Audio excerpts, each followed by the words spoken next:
கன்னிராசி கன்னிராசிக்காரங்களுக்கு வந்து பார்த்திங்கன்னா ஏதோ ஒரு காரணத்தினால தூக்கம் இல்லாமல் இருக்கிறது, இல்லை பளு அதிகமாக தூக்கமின்றி இருக்கிறது, அதாவது ஏதாவது ஒரு காரணத்தினால் தூக்கத்தை குறைந்த நேரத்தில் தூங்கக்கூடிய ஒரு சூழ்நிலை தான் வரும். இப்போது அதை மாதிரி வந்து பார்த்திங்கன்னா படிப்பில் முன்னேற்றத்தையும் தான் நினச்ச இடத்துல வந்து கல்வி முன்னேற்றத்தை கிடைச்சதும் மனது சந்தோஷமாக இருக்கக்கூடிய காலகட்டம் இந்த காலகட்டம். உங்களுடைய புதிய நட்புகள் மூலம் மனமகிழ்வும் சந்தோஷத்தை அனுபவிப்பீங்க.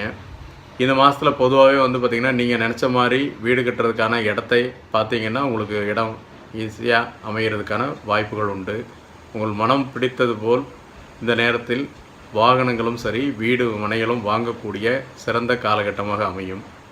அடுத்து வந்து இந்த காலகட்டத்தில் வந்து உங்களுடைய தனவரவு ரொம்ப சிறப்பாக இருக்கக்கூடிய அமைப்பு உண்டு. உங்களுடைய கால் பாதத்தில், அதாவது காலில் வலி ஏற்படலாம், இல்லை சிலருக்கு வந்து புதிய ஷூ இதெல்லாம் வாங்கக்கூடிய, அதாவது கால் பாதத்தில் வலி இருக்கிறதுனாலே அல்லது ஷூ மாற்றுறதுனால அது வலி இல்லாமல் ஆகக்கூடிய அமைப்பு உண்டு. அடுத்தது பெண்களாக இருந்தால் கொலுசு மாற்றக்கூடியதும் மொபைல் ஃபோனில் வந்து ரிப்பேர் ஆகி புதிய ஃபோன் வாங்குறதுக்கும் உள்ள காலம்தான் இந்த காலம். அடுத்தது இந்த பெயர்ச்சி உங்கள் ராசிக்கே வர்றதுனால இந்த பெயர்ச்சி இந்த மாதம் ஆடி மாதம் பிற்பகுதியில் இடமாற்றமோ இல்லை வந்து வேலையில் மாற்றத்தை எதிர்பார்க்கக்கூடிய காலமாக அமைகிறதுக்கான இந்த வாய்ப்பு இந்த உங்களுடைய கன்னிராசிக்கு உண்டு.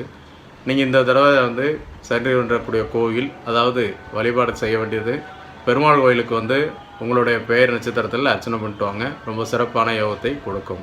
வாழ்க வளமுடன்.